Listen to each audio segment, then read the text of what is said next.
Sir सबसे पहले संक्षिप्त परिचय बताएं आप। गुप्तेश्वर पांडे नाम है मेरा। बिहार के बक्सर जिले का रहने वाला हूँ। IPS 87 बैच है मेरा। बिहार में मैं सेवा दे रहा हूँ। बिहार काडर है। बिहार के कई जिलों में स्थिर रह चुका हूँ। बहुत सारे जिलों में मतलब DIG रह चुका हूँ। IG के रूप में, एडिशनल DG के रूप में सेवा दे चुका हूँ और DGP के रूप में मैं सेवा दे रहा हूँ बिहार में। UPSC में आने की योजना के बारे में बताएं। विद्यार्थी जीवन था, बहुत बड़ी उमंग थी, कुछ बड़ा करने का इरादा था और साधारण परिवार से आता था। हमारे एक मित्र ने दिया, IAS हो गया। मेरे मन में भी ललक उठी, दोबारा मैंने भी कोशिश की। मेरा पहली बार इंडियन रेवेन्यू सर्विस में हुआ, बाद में मैंने कोशिश की इंडियन पुलिस सर्विस में हुआ, बिहार काडर मिला कर चला है। आपकी प्रथम पोस्टिंग चतरा में हुई। चतरा एक अति नक्सल प्रभावित जिला रहा है, क्या कहेंगे इस संदर्भ में? बहुत अच्छा हमारा अनुभव रहा। पहली बार मैंने जीवन में गरीबी देखी और गरीबी को जाना नजदीक से कि गरीबी क्या होती है। पहली बार मैंने समझा कि देश में ऐसे भी लोग हैं जिन्हों 2 जून भर पेट रोटी खाने को नहीं मिलती। ये पहली बार मुझे व्यक्तिगत अनुभव हुआ, क्योंकि मैंने देखा जंगलों में जो आदिवासी रहते हैं उनको साल में बहुत दिनों तक महुआ खा करके जीना पड़ता है, चावल दाल रोटी नहीं खा पाते। 25 साल पहले कम से कम तो यही स्थिति थी। अब क्या स्थिति मैं नहीं बता सकता। तो ये गरीबों के प्रति मेरे हृदय में बड़ी संवेदना जागृत हुई और उसके बाद से मेरी पुलिसिंग पर इसका बड़ा सकारात्मक प्रभाव पड़ा। नक्सलवाद और नक्सलवादी, इस पर आपका क्या कहना है? इसलिए कि चतरा एक अति नक्सल प्रभावित जिला रहा है। देखिए, नक्सलवादी आंदोलन के रात में जानना चाहते हैं अगर तो ये बहुत लंबा हो जाएगा विषय, लेकिन नक्सलवाद के बारे में मेरी समझ के बारे में अगर आप जानना चाहते हैं तो संक्षिप्त में यही कहूंगा कि नक्सलवाद तो एक विचारधारा है। वो साम्यवाद की स्थापना अंतिम उनका उद्देश्य है, समाजवाद की उसकी सीढ़ी है। तो वो इस व्यवस्था को ध्वस्त करना चाहते हैं और सशस्त्र क्रांति के द्वारा इस व्यवस्था को उखाड़ फेंक करके समाजवाद की स्थापना करना चाहते हैं। उनका मानना है कि व्यवस्था न्याय और शोषण पर जुल्म पर टिकी हुई है और इसको सशस्त्र क्रांति से उखाड़ कर फेंक देना चाहिए। तो अब इसलिए हम व्यवस्था के प्रतीक हैं, व्यवस्था के अंग हैं, हम संविधान में आस्था रखने वाले लोग हैं और पुलिस इस व्यवस्था का मजबूत स्तंभ है। तो पुलिस से उनकी स्वाभाविक दुश्मनी है, स्वाभाविक लड़ाई है। लेकिन मैं ये मानता हूँ कि पुलिस को नक्सलियों को सीधा दुश्मन नहीं मानना चाहिए, क्योंकि वो बाहर के कोई लोग नहीं हैं, वो भटके हुए लोग। तो अब सवाल ये है कि उनसे हमारा सैद्धांतिक मतभेद है, बहुत गहरा मतभेद है। हम व्यवस्था में विश्वास रखते हैं, हम व्यवस्था को चलाते हैं, व्यवस्था में सुधार की बात करते हैं, व्यवस्था को उखाड़ फेंकने की बात करते हैं। तो नक्सलवाद एक विचारधारा है और मैं मानता हूं कि विचार को आप बंदूक से नहीं काट सकते। अगर विचार जिंदा रहेगा तो उसको ढोने वाले कंधे भी मिल जाएंगे, उस विचार को ढोने वाले कंधे भी मिल जाएंगे, बंदूकें भी ढोएंगे लोग। तो विचार को विचार से काटना है। तो हमको अपनी व्यवस्था में सुधार करना है, व्यवस्था के दोष को दूर करना है और शोषण को, न्याय को, अन्याय को खत्म करना है और व्यवस्था को पारदर्शी बनाना है, ताकि जो शोषित हैं, पीड़ित हैं, दलित हैं, गरीब हैं, उनकी आस्था इस व्यवस्था में पुनः स्थापित हो जाए, उनके हृदय को जीतना है। और इसी प्रकार हृदय परिवर्तन करके ही हम नक्सलवाद पर काबू पा सकते हैं। हालांकि जो सशस्त्र सेना उनकी है, जो पुलिस पर हमले करती है, नरसंहार इत्यादि इस तरह के काम करती है, उसको तो ताकत के साथ रोकना ही पड़ता है। आप हमेशा सुर्खियों में बने रहते हैं, क्या वजह है? कोई वजह नहीं है। सरकार जो जिम्मेदारी देती है उसको निष्ठा के साथ संपादित करता हूँ और प्रो पब्लिक पुलिसिंग करता हूँ, जनता के लिए पुलिसिंग करता हूँ। मेरे यहाँ मिलने का कोई टाइम नहीं है, सुबह हो, शाम हो, दोपहर हो, रात हो, घर हो, दफ्तर हो, 24 घंटा मेरा दरवाजा खुला रहता है। विशेषकर उनके लिए जिनके पास कोई पैर भी नहीं है, जिनके पास मतलब जो समाज के सबसे निचले पायदान पर लोग आराम से आते हैं, मिलते हैं, जाते हैं, तो हमें मेरा नाम लेते हैं बस। और अभी नशाबंदी और शराबबंदी को लेकर काफी चर्चाएं हैं, आपके काफी अभियान चल रहे हैं, पूरे संपूर्ण बिहार में आपके कार्यक्रम चल रहे हैं, इस पर आप क्या? देखिए, मेरे लिए नशा मुक्ति का कार्यक्रम या शराबबंदी कानून की सफलता के लिए जो जनजागरण सभाएं मैं कर रहा हूँ, ये कार्यक्रम मेरे लिए एक सामाजिक आध्यात्मिक आंदोलन है। मैं ये मानता हूँ कि नशा के सेवन से, शराब पीने से आदमी की चेतना गिर जाती है, उसका नैतिक जीवन उसकी नैतिकता समाप्त नैतिक पतन हो जाता है, उसका चारित्रिक पतन हो जाता है, उसका आध्यात्मिक पतन हो जाता है और आदमी जिंदा रहता है, आदमी की तरह दिखता भी है, लेकिन चेतना गिर जाने से उसका व्यवहार पशु की तरह हो जाता है। तो आप किसी जाति के हों, किसी धर्म के हों, किसी मजहब के हों, किसी दल के हों, किसी के लिए भी नशा का सेवन करना या शराब का सेवन करना अच्छी बात नहीं है। तो बिहार नशा मुक्त हो, मेरे हिसाब से तो संपूर्ण देश को नशा मुक्त होना चाहिए। इसलिए मैं इसे एक पवित्र आध्यात्मिक आंदोलन समझ करके इस मुहिम में लगा हुआ। मुख्यमंत्री ने इस अभियान को जिम्मेवारी के तौर पर आपको सौंपा है? देखिए, मुख्यमंत्री जी ने हमको अलग से कुछ सौंपा नहीं।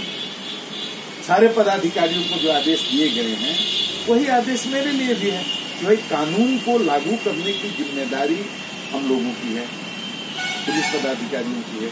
तो कानून के बारे में जानकारी देना भी हमारी नैतिक जिम्मेदारी है कि लोगों को हम बताएं कि ये शराबबंदी कानून क्यों उनके हित में है। तो ये सारी ये जो जिम्मेदारी है सभी पदाधिकारियों की है। मुख्यमंत्री ने अलग से हमको कुछ स्पेशल करने के लिए थोड़े ही कहा।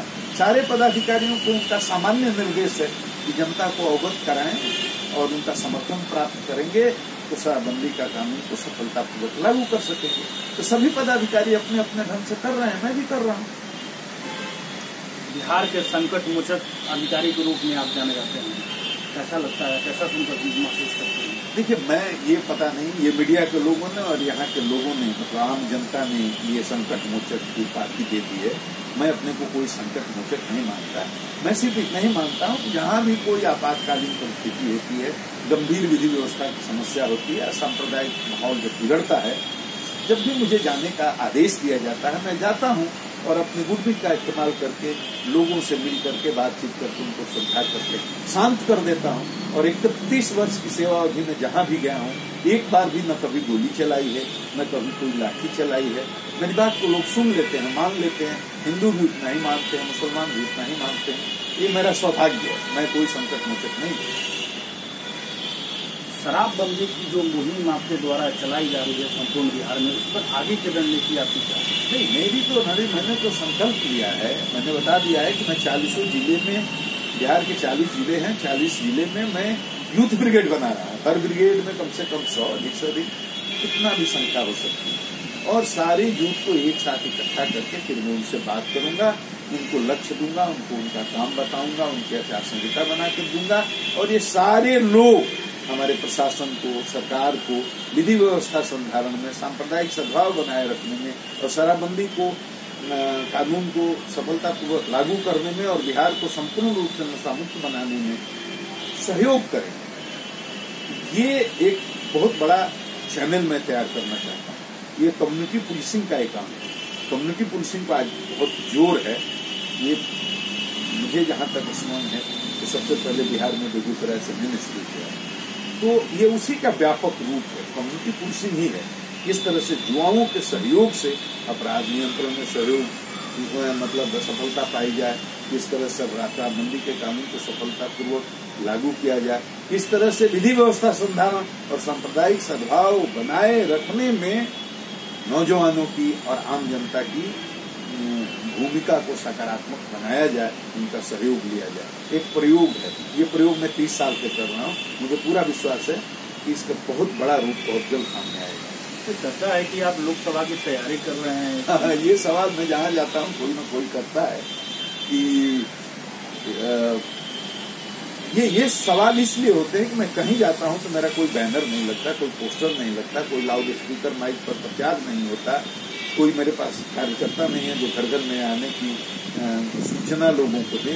लेकिन एक दिन पहले वहाँ के स्थानीय अखबार में मेरे आने की सूचना आती है, जगह की जानकारी लोगों को मिलती है, तो हजारों की संख्या में लोग पहुँच जाते हैं। तो लोग इस पर अनुसंधान कर रहे हैं कि ऐसा कैसे होगा, कहाँ कहाँ से चुनाव लड़ूंगा। जहाँ जाता हूँ वहाँ 1000 से 5000 तक लोग आ जाते हैं, चाहे बेतिया हो, चाहे बगा हो, चाहे भागलपुर हो, चाहे बेगूसराय हो, या चाहे भोजपुर हो, चाहे बक्सर हो, चाहे आरा हो, चाहे हाजीपुर हो, चाहे सोनपुर हो, चाहे छपरा हो, चाहे गोपालगंज हो। मैं इन जिलों का नाम इसलिए ले रहा हूँ कि यहाँ मैं इन जिलों में सभाएं कर चुका हूँ, चाहे कैमूर हो, तो कहाँ कहाँ से चुनाव लड़ूंगा। मैं स्पष्ट कर देना चाहता हूँ कि मुझे राजनीति नहीं करनी, चुनाव नहीं लड़ना, बिल्कुल अफवाह है, इसमें कोई दम नहीं है। ये विशुद्ध सामाजिक काम कर रहा हूँ, ये सामाजिक काम भी है और ये मेरा प्रोफेशनल काम भी है। पुलिस पदाधिकारी के हैसियत से भी मुझे ये काम करना चाहिए, वो मैं कर रहा हूँ। कैसा फील करते हैं जब बड़े नेताओं की सभाओं में इतनी संख्या में भीड़ नहीं आती और आपके किसी भी कार्यक्रम में युवाओं की हुजूम उमड़ पड़ते हैं, कैसा फील करते हैं? देखिए, ये आपका कहना, मैं मानता हूँ बड़े नेताओं की सभाओं में बहुत ज्यादा भीड़ होती है, उसकी तुलना में मेरी सभाओं बहुत कम होती है। इस पर मैं कोई टिप्पणी नहीं करूँगा। नए आईपीएस अधिकारियों को क्या संदेश देना चाहिए? हम तो एक ही बात कहेंगे कि एसीआर आपका आपके वरीय पदाधिकारी होते हैं, आप उसी एसीआर की चिंता करते हैं। मैंने कभी इसकी परवाह नहीं की। मैं हमेशा परवाह करता हूं जनता की। आम जनता जो आपका एसीआर लिखती है वही आपका एसीआर है। जिस जिले में मैं 25 साल पहले एसपी रहा, वहां जाता हूं और 5,000 10,000 लोग मेरा नाम सुनकर आ जाते हैं, तो यही एसीआर है, यही आपका असली एसीआर है और यही इनाम है, यही पुरस्कार है। मुझे तो कोई पुरस्कार नहीं मिला, कोई सरकारी, लेकिन जनता का पुरस्कार बहुत, जनता का प्यार, जनता का आशीर्वाद बहुत मिला। तो मैं ये अपने नए पुलिस पदाधिकारियों को कहना चाहूंगा, जनता की हमेशा परवाह नहीं। जनता मतलब, मेरा मतलब है जो शोषित हैं, दलित हैं, पीड़ित हैं, वंचित हैं, जिनके पास पैसा नहीं, जिनके पास पैर भी नहीं, उन लोगों की आवाज अगर आप बनते हैं और उन लोगों को आप में कोई उम्मीद दिखती है तो आप समझिए जनता ने आपको पास कर दिया और आपकी सेवानिवृत्ति के बाद मृत्यु पर्यंत लोग आपको याद करेंगे। लाइव खबर के माध्यम से युवाओं को क्या संदेश देना चाहिए? हम यही कहना चाहेंगे कि देखिए, आदमी और पशु में क्या फर्क है।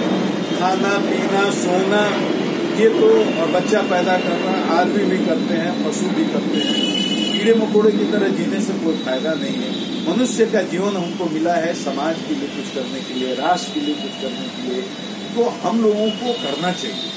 हम लोगों को आज के युवाओं से मैं यही अपील करना चाहूंगा कि सबसे पहली बात कि नशा से दूर रहे, किसी तरह का नशा, विशेषकर शराब से तो बिल्कुल ही दूर रहे और